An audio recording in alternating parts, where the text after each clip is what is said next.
Hello, and welcome to your meditation practice as part of the Open Heart Project. My name is Susan Piver, and I am very, very happy to be able to sit with you in meditation. We're going to sit together today for our traditional 10 minutes. We're going to start momentarily, so take your seat and get settled, whether you're seated on a cushion, on the floor, with your legs crossed loosely in front of you, or in a chair with your feet flat on the floor. And according to ancient wisdom, both sitting on the floor and sitting on a chair are equally spiritual. I'll give the full instruction. If you are used to hearing the instruction and you would rather not hear so much instruction, at a certain point when you've heard enough, you can just turn the volume down and practice with more silence if you wish. As we get settled, I want to share with you something that I think I made this up, the big switch. Although it might have been made up by Chogyam Trungpa Rinpoche, the Tibetan meditation master. So forgive me if I'm plagiarizing. What is the big switch? What are we switching? What does meditation have to do with this? Why is she saying this at all? So I was thinking about this big switch when I was talking to a friend of mine, a wonderful teacher and writer named Michael Carroll, who writes about mindfulness at work. He wrote a book called Awake at Work. It's fantastic. The Mindful Leader, unsurprisingly, also fantastic. And he was telling me about he advises executives on mindfulness and leadership and so on. And he was telling me when he works with clients who are involved in intense negotiations, what his killer negotiating tactic is that so far in all cases kind of slays the opposition, as it were, allows his clients' wishes to be fulfilled. Sounds kind of magical. And here is his advice for slaying opposition during business negotiations. And it is the following: to seek to maximize the other person's position. So it's not fake, it's not a manipulation, it's not a smoke screen. You genuinely enter the negotiation with the genuine wish, not to disregard your own agenda, but to help the other person maximize their position. And somehow, even though it's counterintuitive and very un-American, as it were, this creates uncertainty and confusion, even, in the opposition, and also seeks to offer them something at the same time. So anyway, it's very interesting. And what does that have to do with us? So we all walk around afraid. I will put myself in the front of this line, terribly afraid of being hurt by other people, being misunderstood, being yelled at. I hate that one.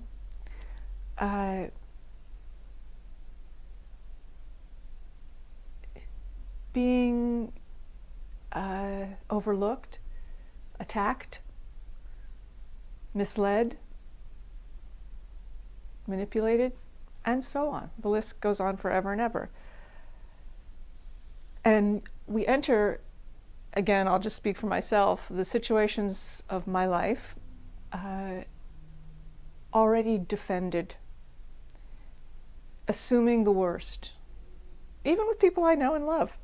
There's a part of me that's vigilant, like, could this go wrong? Could this hurt me? And of course, we all have to be very, very pragmatic and sensible with the way we relate to others. Can't be silly and naive. However, this is the big switch part, in every interaction, and I suggest that you start this with small interactions, when you buy your coffee in the morning from the coffee shop, or when you get on the bus and you have an interaction with the bus driver. Instead of thinking of yourself, could this be good for me? Could this be bad for me? Place your attention instead on the other person. with a sense of curiosity. Curiosity is the killer app, as it were, in human relationships. And there's a corollary in the negotiation technique of seeking to maximize the other person's position. First, you have to understand it. So what this means for us is we can drop concern, while still being sensible and, alert. We can stop trying to protect and defend ourselves as our first move in any situation, and instead become curious about the other person's experience.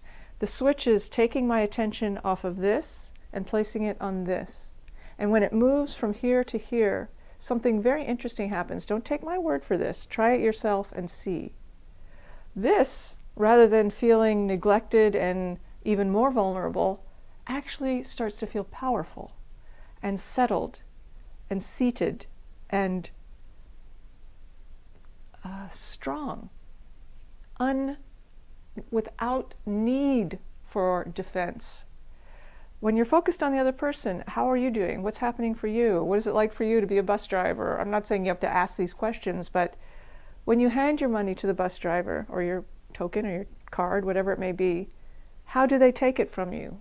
Are they grumpy? Are they tired? Are they just doing their job and completely normal? Whatever it is, just notice that. Take that in. Take them in. Place your attention, this is where the meditation part comes in, on them. That's all. You don't have to do anything besides that. Instead of on this. So placement of attention moves from here to here. And that's called power. So in our meditation practice, which we're going to start right now, we are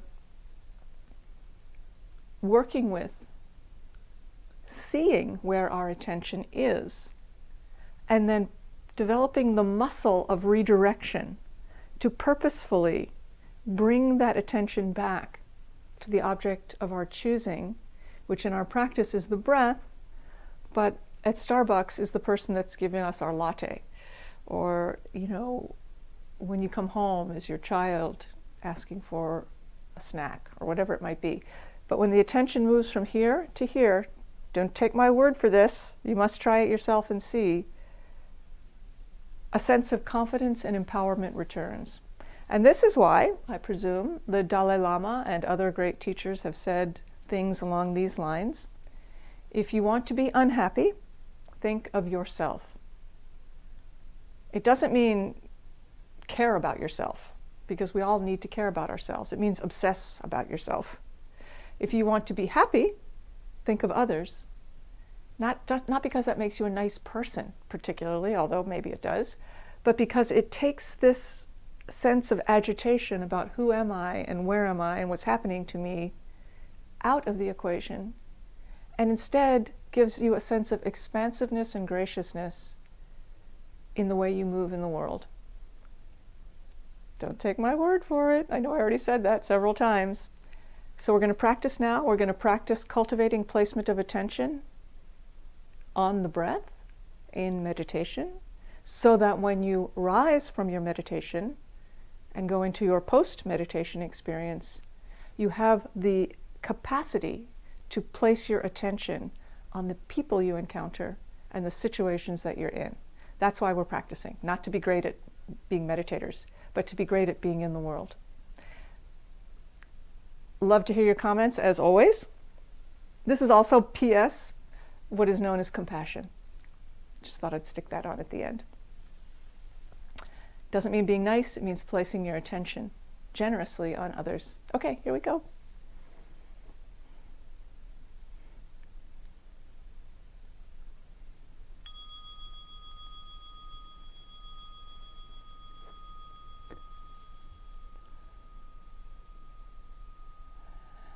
So begin your practice by sitting up straight and just forgetting about all the things I just said. And whatever it may have evoked or not evoked in you, just let all of that go, like you placed it on the ocean shore and a wave just came in and swept it out. Bye-bye.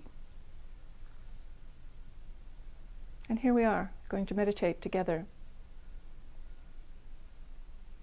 Give your weight to your cushion or chair, meaning settle firmly. Now is our time to meditate. Boom, here we are. That's all we're doing. The hands rest palms down, mid-thigh or just above the knee. And just let the hands rest and take a break from all of their doing. Let the belly relax and the heart and lungs and the shoulders. Let weight roll off of you, because actually there is nothing back there.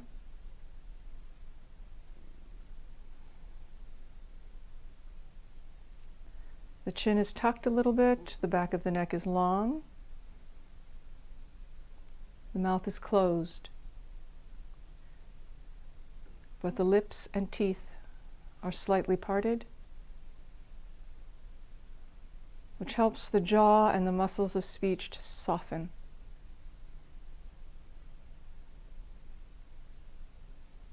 The breath is natural,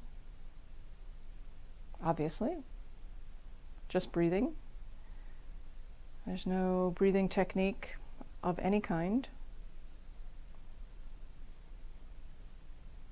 You were breathing before you started meditating, so just keep doing that. The eyes are open, and the gaze is very soft and cast down to a spot a few feet in front or a few inches or whatever seems comfortable given the proximity of your screen. But wherever they rest, let there be a sense of, oh, my world now is limited to this space. This is all that's happening right now.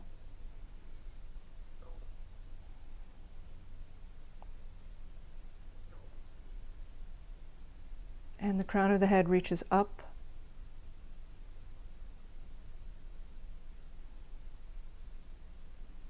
Place your attention on your breath.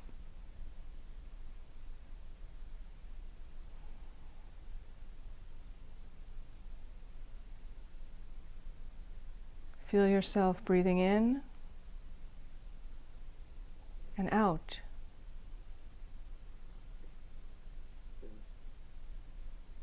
Feel the movements of the body in breath, an expansion and a release.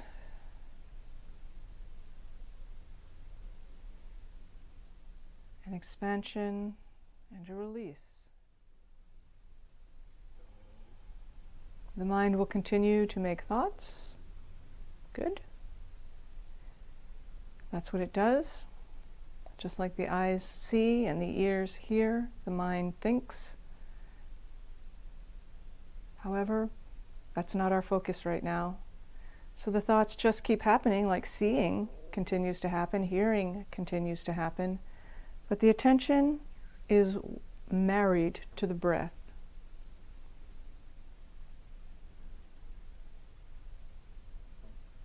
Resting on the breath. And if attention gets off of the breath and resumes absorption in thought, that is completely fine. Just say to yourself silently when you notice this, thinking. That's what's happening right now. I'm thinking. And then just let go, regardless of the content. I really mean that. And gently bring your attention back to the breath and take a fresh start. Breathing in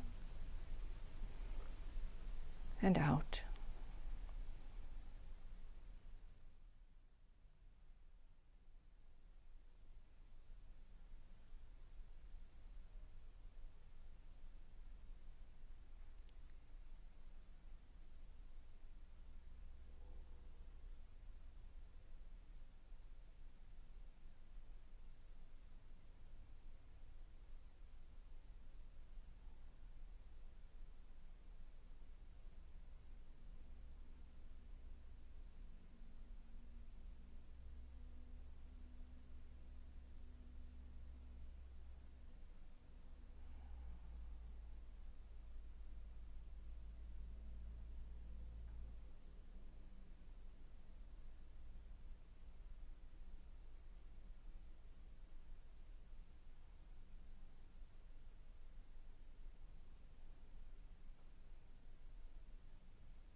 Thank you so much for your practice, and thank you so much for practicing together.